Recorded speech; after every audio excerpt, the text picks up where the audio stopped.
बिहार में खजाने की लूट को लेकर के जिस तरीके से जो षड्यंत्र ऋषुश्री सहित जो 9 IAS अधिकारी आनंद किशोर से संबंधित मैंने 23 तारीख को एक प्रेस कॉन्फ्रेंस किया था।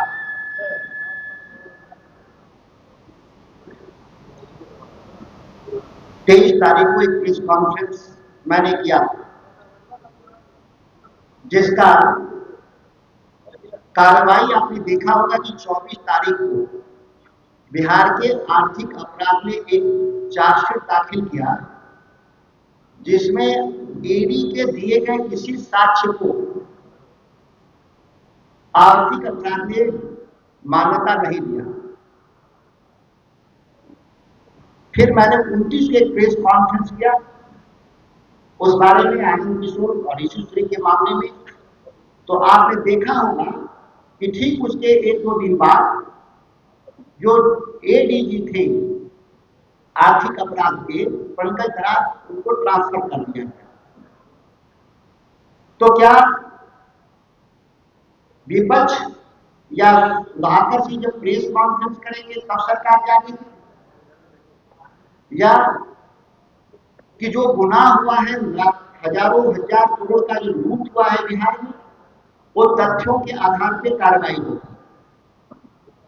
आज प्रेस कॉन्फ्रेंस में 2 अभियुक्तों के बारे में मैं डिटेल आपको बताना चाहता हूं, जो सबसे गंभीर लोग हैं। एक संतोष कुमार मल, FIR में जो दर्ज है उसमें बहुत साफ लिखा है, जो चैट है ऋषुश्री से संतोष कुमार मल का, कि ऋषु जी, मैं आपको 15 बार टेलीफोन किया, आपने टेलीफोन रिसीव नहीं किया। हमको ऊपर से बहुत दबाव है, 5 किलो तत्काल अगर हमको नहीं आप भेजेंगे तो हमारा स्थिति बहुत खराब है, तेरे राज में भाई हम बर्बाद हो रहे हैं। यह गंभीर बात 5 किलो इस राज्य के एक प्रधान सचिव संतोष कुमार मल इस पूरे घोटाले का जो ऋषुश्री जो आर्किटेक्ट है, उसे 5 किलो क्या मांग रहे थे, जिस 5 किलो के लिए ऋषुश्री 15 बार टेलीफोन करने के बाद भी टेलीफोन रिसीव नहीं कर रहे थे बिहार के वरिष्ठ, और संतोष कुमार बार बार कह रहे थे कि हम तेरे राज में बर्बाद हो जाएंगे अगर 5 किलो नहीं मिला तो। ये 5 किलो क्या था? क्या 5 किलो सोना था, या 5 किलो 5 करोड़ था? यह जांच ईडी क्यों नहीं की? ईडी को जब इतना सबूत मिला तो ईडी को संतोष कुमार मल को नोटिस करना चाहिए था और उनसे पूछना चाहिए था कि ये 5 किलो का अर्थ क्या है। दूसरी बात पूछना चाहिए था कि ये 15 बार टेलीफोन क्यों आपने किया ऋषुश्री को, और पूछना चाहिए था किसका दबाव है। वो 5 किलो सामान किसके पास पहुंचाना था? वो 5 किलो सोना भी हो सकता है, 5 करोड़ भी हो सकता है, वो किसके पास पहुंचाना था? वो कौन आदमी था? अधिकारी थे कि नेता थे? और ईडी को यह भी पूछना चाहिए था कि अगर वो 5 किलो नहीं पहुंचाएंगे, चावल तो नहीं होगा, आम तो नहीं होगा 5 किलो, वो तो बाजार में कहीं मिलेगा, और जितनी की सैलरी है वो तो 500 रुपए का चीज है, वो तो पहुंचा सकते थे जाकर के खरीद के बाजार से, अगर चावल आम होगा तो। कुमार रवि से क्यों नहीं पूछताछ हुआ? किस एवज में आपने उसको सेवा विस्तार किया? आपके ऊपर कौन दबाव बनाया? मंत्री को भी पूछना चाहिए था ईडी को बुला करके कि आपने फाइल पे कैसे दस्तखत किया। सेम आरोप में लालू प्रसाद जी को पशुपालन घोटाले में सजा हुई। यहां तो सजा की बात छोड़िए, FIR भी नहीं हुआ, यहां तक कि आज तक पूछताछ नहीं हुआ। इससे बड़ा कोई षड्यंत्र इस पूरे मामले में नहीं हो सकता है। ये चिट्ठी है, इसको आप देख लें, सेवा विस्तार बहुत महत्वपूर्ण है। किसने सेवा विस्तार उनको दिया? कौन? कुमार रवि ने। कुमार रवि देखे कि इसका सेवा विस्तार रुक जाएगा तो ज्वाइंट सेक्रेटरी स्थापना को बदल दिया जाता है और दूसरे को प्रभार दिया जाता है फाइल आगे बढ़ाने के लिए। इससे बड़ा षड्यंत्र क्या हो सकता है? और बिना कैबिनेट के अप्रूवल का, जबकि मुख्यमंत्री और कैबिनेट के अप्रूवल की प्रत्याशा में उनकी नियुक्ति कर दी जाती है और खुद लक्ष्य प्रभाव से कैबिनेट और मुख्यमंत्री से अप्रूवल लिया जाता है। जब इस कांड के सबसे प्रमुख अभियुक्त तारणी प्रसाद, उसके सेवा विस्तार देने वाले अधिकारी कुमार रवि और उसके मंत्री जयंत राज को आज तक ईडी ने कोई सम्मन नहीं जारी किया, कोई पूछताछ नहीं जारी किया। इतने बड़े मामले में सबसे आश्चर्यजनक है और जो आरोप है और लोग जो लगातार इसमें सबूत हैं, जिसके बारे में मैंने आपको जिक्र भी किया, ये अपने आप में चौंकाता है कि ईडी आखिर और आर्थिक अपराध अनुसंधान विभाग किसके कहने पर ऐसे अपराधियों को बचाने का काम कर रहे हैं, जिसमें 265 करोड़ घूस लेने का साक्ष्य है, आरोप नहीं, साक्ष्य है ईडी के द्वारा। और मेरा ईडी से भी सवाल है कि आप पर किसका दबाव है? आप तो केंद्रीय एजेंसी है, आप पर किस पर दबाव है?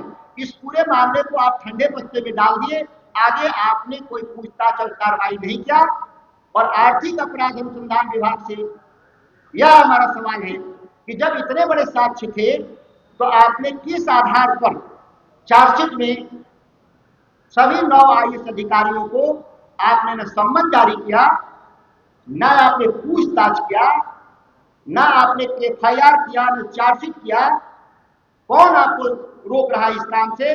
यह हमारा 2 वरिष्ठ अधिकारियों पर यह हमारे जो डॉक्यूमेंट और साक्ष्य है, जिसको हमने विस्तार से आपको बताया भी। और कोई इससे संबंधित अगर कोई विशेष सवाल हो तो आप कर सकते हैं। कल वाली जो मोतिहारी की घटना हुई है उसको छोड़ करके वो अलग से आप लीजिएगा, अभी इस पर सवाल है। जो टेंडर को बताने का इस पर हम लगातार बीजेपी के लोगों से सवाल, वो सीधे घुमा दे रहे हैं तेजस्वी यादव की तरफ। उनका कहना है कि तेजस्वी यादव ये स्पष्ट करें कि रिश्वत से उनका क्या संबंध है। जब वो स्वास्थ्य मंत्री थे तब वो जो एक मेडिकल कॉलेज एक मुंगेर में और एक भोजपुर में, वहां पर टेंडर दिया गया, ऐसी कंपनी को दिया गया जो जिसके पास कोई वर्क एक्सपीरियंस नहीं था, नियति कंस्ट्रक्शन। पत्रकार महोदय, भाजपा किससे सवाल कर रही है? भाजपा तो खुद ही सरकार है। ईडी और आर्थिक अपराध के मंत्री भी वही खुद हैं, खुद मुख्यमंत्री हैं। अगर कोई प्रॉब्लम है, कोई गड़बड़ी है, तो आपको किसने जांच से रोका? विपक्ष का तो हैसियत नहीं है कि सत्ता पक्ष को जांच से रोके। तो ये हास्यास्पद आरोप है। वह भी जो आपको पूछना भी चाहिए था तो आदरणीय तेजस्वी जी से सीधे पूछते थे। वो मीडिया से लगातार रूबरू हैं। आपके इस मेरे प्रेस कॉन्फ्रेंस के बाद भी उनका नेताजी का प्रेस कॉन्फ्रेंस हुआ, या लगातार वही स्थापना दिवस पर भी मीडिया के सामने थे। लेकिन भाजपा से मेरा सवाल कि अगर कोई है तो आप क्यों घोटाले को आप रोकने का प्रयास कर रहे हैं, जांच को रोकने का प्रयास कर रहे हैं? इससे जाहिर है कि भाजपा के मंत्री, भाजपा के ही अधिकारी फंस रहे हैं, इसीलिए आप जांच को नहीं कर रहे हैं और मीडिया का माइंड डाइवर्ट करने के लिए तेजस्वी जी का नाम ले रहे हैं, माइंड डाइवर्ट करने के लिए। अन्यथा अगर कोई भी एक छीटा होता तो आप नहीं छोड़ते तेजस्वी जी को। लालू प्रसाद जी को तो बिना बेगुनाह थे तो आपने केवल सेवा विस्तार के आधार पर जेल भिजवा दिया। यहाँ तो दर्जनों लोग का सेवा विस्तार है, अभी जांच भी नहीं हुआ, अपराध भी नहीं, अपराध ट्रायल भी नहीं हुआ और सजा की बात तो बहुत दूर की बात।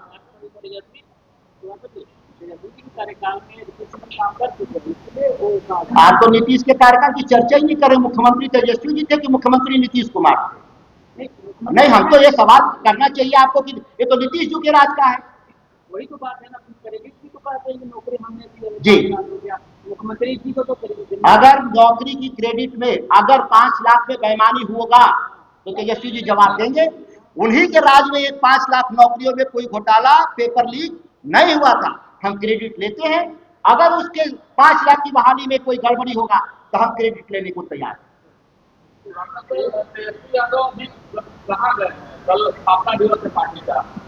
तेजस्वी जी पार्टी के कार्यक्रमों के लिए और लगातार यात्रा पर हैं। क्या इस प्रेस कॉन्फ्रेंस का ये हिस्सा है क्या?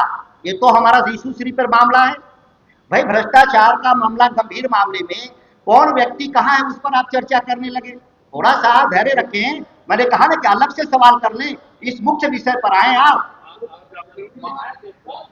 मैंने कहा मुख्य विषय पर बात कर लेना, बाकी बात हम कहीं जा नहीं रहे, सब बात करेंगे। इसके लिए प्रवक्ता अलग से हैं, शक्ति जी बात करके बताएंगे, लोग बताएंगे। मुख्य विषय पर आइए। वो डेट आप देख लें, इसको फोटो कॉपी ले लें इधर, इसमें सब एकदम बड़ा स्पष्ट है। हाँ, इसमें स्पष्ट है किस तारीख का है, किस व्यक्ति के भीतर। ये ईडी का डॉक्यूमेंट है, मेरा नहीं है, भी जान लीजिएगा। ईडी का दिया हुआ चैट, ये हमारा नहीं है। ये आगे भी जारी रहेगा।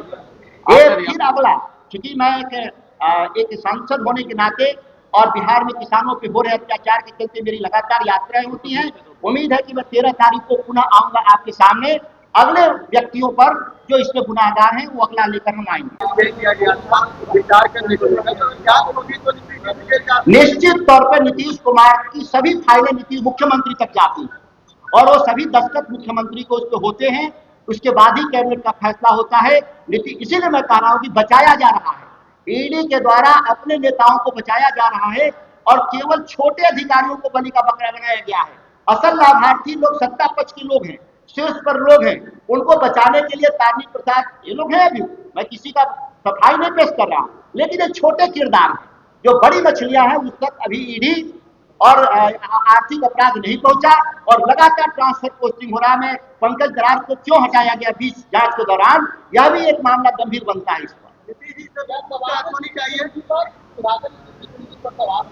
निश्चित तौर पर ईडी पर दबाव है, मैं मानता हूं, और मैं आरोप लगा रहा हूं जिसका सफाई आना चाहिए कि ईडी 22 के बाद कौन कार्रवाई की इसमें, जब इतने साक्ष्य थे। लोगों से पूछताछ करना चाहिए था, नोटिस करना चाहिए था, चार्जशीट करना चाहिए था, एफआईआर करना चाहिए था। ईडी एकदम से अपनी पूरी कार्रवाई बंद कर दी है और आर्थिक अपराध जो बिहार का है वो इस मामले में लीपापोती कर रहा है।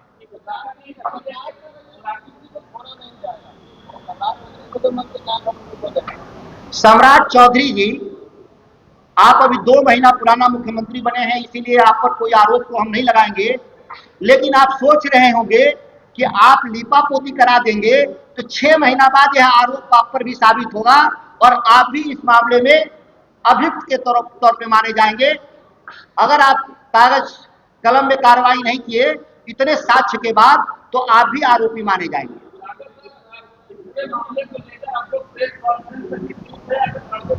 अरे हम तो रोज सड़क पर हैं भाई, पार्टी हमारी सड़क पर है, ऐसा आप सवाल कर रहे हैं।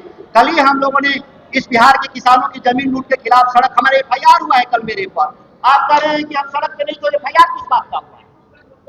ऋषि सूरी के मामले में भी हमने जिला स्तर पे धरना दिया, ब्लॉक स्तर पे धरना दिया, आगे भी हम धरना देंगे। हम एक राजनीतिक दल के तौर पे हम लगातार संघर्ष कर रहे हैं। और महंगाई की बातों को लेकर जब एनडीए की लोग वहां सड़कों पर आए तो यहाँ पर उससे बड़े सेक्टर घोटाले के बाद हर आपकी जो गठबंधन है वो अलग अलग क्यों दिख रही है, अलग अलग यहाँ पर एक बड़े या 13 करोड़ बिहारियों के स्वाभिमान का विषय है। ये चंद नेताओं और राजनीतिक दलों का सवाल नहीं है। क्या भ्रष्टाचार केवल राष्ट्रीय जनता दल के लिए हुआ है, क्या इंडिया गठबंधन के लिए हुआ है? नहीं, यह भ्रष्टाचार जो हुआ 13 करोड़ लोगों के स्वाभिमान के साथ जो धोखा हुआ है, हर व्यक्ति का, आपकी भी जिम्मेदारी है, हमारी अकेले नहीं, सभी की जिम्मेदारी है कि बिहार को इस भ्रष्टाचार जो हुए हैं इसका खुलासा हो और दंडित किया जाए।